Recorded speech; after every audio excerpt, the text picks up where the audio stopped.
Sir நான் NEET exam எழுதலான்னு இருக்கேன். இல்ல ஜேஇல பார்ட்டிசிபேட் பண்ணலான்னு இருக்கேன். இல்ல நான் விஐடில கலந்துக்கலாம் இருக்கேன். எஸ்ஆர்எம், அமிர்தா இந்த மாதிரியான எக்ஸாம்ஸ்லாம் எழுதலான்னு இருக்கேன். ஆனா எழுதலாம் சார். அதுக்கு ட்ரெய்னிங் வேணும் அப்படின்றது ஒண்ணு இருந்தாலும், அதுக்கு ரிசல்ட் வந்ததுக்கு அப்புறமா இதுல எப்படி சார் கவுன்சிலிங்ன்றாங்க சார். மெடிக்கல்ல வந்து தமிழ்நாடு போடணுன்றாங்க. அப்புறமா ஆல் இந்தியா கவுன்சிலிங் சொல்றாங்க.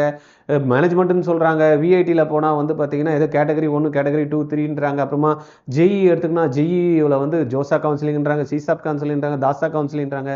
இதெல்லாம் எங்களுக்கு ஒன்றுமே புரியலையே சார். கியூட் எக்ஸாம்ஸ் வேறு த்ரூ அவுட் இந்தியாவில் எல்லாம் வந்து யூனிவர்சிட்டிக்கு தனித்தனியாக கவுன்சிலிங் பார்ட்டிசிபேட் பண்ணுமாமே. இதுக்கெல்லாம் யாருன்னா ஹெல்ப் பண்ணால் நல்லாயிருக்கும் அப்படின்னா கவலையப்படாதீங்க. ஆர்ஜிஆரில் கவுன்சிலிங்க்கு பெய்டு சர்வீஸ் வச்சுருக்கோங்க. நீங்கள் எந்த காலேஜில் ஜாயின் பண்ணணும் அப்படின்ற மாதிரி சொல்லிட்டீங்க அப்படின்னா உங்களுக்கு அதை கரெக்டாக டேப் பண்ணி ரிசல்ட் வந்ததுமே அதில் கவுன்சிலிங்கில் பார்ட்டிசிபேட் பண்ணுறதுக்கு எப்படி பே பண்ணணும், டாக்குமெண்ட்ஸ் என்ன சப்மிட் பண்ணணும், தென் வந்து பார்த்தீங்கன்னா சாய்ஸ் ஃபில் பண்ணுறப்ப எது ஃபர்ஸ்ட் வைக்கணும், எது செகண்ட் வைக்கணும் அப்படின்ற மாதிரி உங்களுக்கு கரெக்டாக சாய்ஸ் வந்து லாக் பண்ணுறதுக்கு ஹெல்ப் பண்ணுறதுக்கு இட்ஸ் எ பெய்ட் சர்வீஸ். நீங்கள் கால் பண்ண வேண்டிய நம்பர் ஆர்ஜிஆர் அகாடமியில் 8925824317.